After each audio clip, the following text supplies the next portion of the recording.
Hi வணக்கம். Welcome to Radha herbals. இன்னைக்கு ஒரு சிஸ்டர் வந்து டவுட் கேட்டாங்க. அத தான் நம்ம இப்ப கிளியர் பண்ண போறோம்.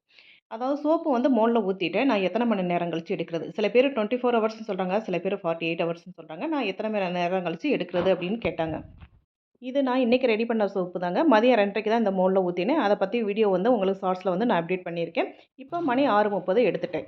என்னோட சோப் செட் ஆகுறதுக்கு 4 டூ 5 மணி நேரமே அதிகம். வேகமா செட் ஆயிரும். ஏன்னா, நம்ம யூஸ் பண்ற பொருளும், நம்ம மிக்ஸிங் கரெக்ட்டா இருந்தா வேகமா செட் ஆயிரும். அந்த மிக்ஸின்றது ஒரு 45 அல்லது 50 மினிட்ஸ் வந்து நம்ம கண்டிப்பா குடுத்தே ஆகணும். அந்த அளவுக்கு குடுத்தா மட்டும் தான் வேகமா செட் ஆகும். நம்ம சோப் வந்து ரொம்ப சாஃப்ட்டா இருக்குங்க. ஒரு நகம் பட்டாவே வந்து அந்த இடத்துல வந்து பள்ளம் விழுந்துரும். அந்த அளவுக்கு வந்து ரொம்ப சாஃப்ட்டா இருக்கும். இது செட் ஆக தான் கொஞ்சம் ஹார்டா மாறும்.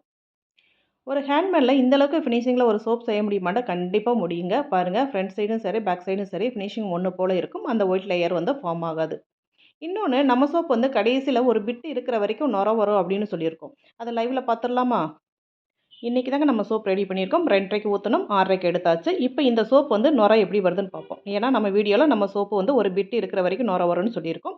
இந்த சோப்பு மேல இருக்கிற அந்த சின்ன பிட் தாங்க எடுத்திருக்கேன். எடுத்து தான் நான் கையில தேய்க்கிறேன். பாருங்க எவ்ளோ நொர வருதுன்ட்டு. நீங்க வந்து கடைசி பிட் இருக்கிற வரைக்கும் தாராளமா யூஸ் பண்ணலாம். அத வேஸ்ட் பண்ண வேணாம். உங்களுக்கு இந்த வீடியோ பிடிச்சிருந்தா ஒரு லைக், ஒரு சப்ஸ்கிரைப் குடுத்துருங்க. Thank you so much.